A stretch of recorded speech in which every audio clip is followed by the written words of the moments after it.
நான் திருவண்ணாமலை மாவட்டம் செங்கமட்டம் மேல்வணக்கம்பாடி கிராமத்துலேருந்து வரேன். எனக்கு ஒரு 4-5 வருஷமாக நெக் பெயின் அதிகமாக இருந்தது. Shoulder pain, neck pain. அது கொஞ்சம் கொஞ்சமாக அதிகமாகி கால் வரைக்கும் எனக்கு இந்த வலி பரவிடுச்சு. நானும் பல டாக்டருங்களை ஆர்த்தோ டாக்டர்ஸ் எல்லாம் பார்த்தேங்க. ட்ரீட்மெண்ட் எடுத்தேன். நிறைய மாத்திரைகளை தான் கொடுத்தாங்க. ஆனால் அது எனக்கு சரியாகலை. அதுக்கு சார் ஒருத்தர் எங்கள் ஊர் பக்கத்தில் சார் சொன்னார், சென்னையில் ஹெக்ஸ் ப்ளஸ் வெல்னஸ் கிளினிக் அப்படின்ற ஒரு கிளினிக்கில் ஹாஸ்பிட்டலில் டாக்டர் எந்த விதமான ஒரு மாத்திரை மருந்தோ எதுவுமே இல்லாமல் அவருடைய ட்ரீட்மெண்ட் கொடுத்தார். Only exercise. அதன் மூலயமா நான் தொடர்ந்து 4 மாதம், அதாவது மாதத்துக்கு ஒரு முறை சொல்லுவார் டாக்டர் சொல்லுவார். அதன் பிரகாரம் நான் ட்ரீட்மெண்ட் எடுத்தேன். சார் சொல்கிற மாதிரி நம்ம டாக்டர் சொல்கிற மாதிரி நம்ம ஃபாலோ பண்ணோம்னா 100% குணமாகறதுக்கு வாய்ப்பு இருக்குது.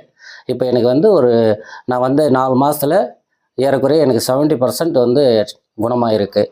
அதனால் இந்த வாய்ப்பை நான் நல்லா பயன்படுத்துகின்றது தான் என்னுடைய நோக்கமே.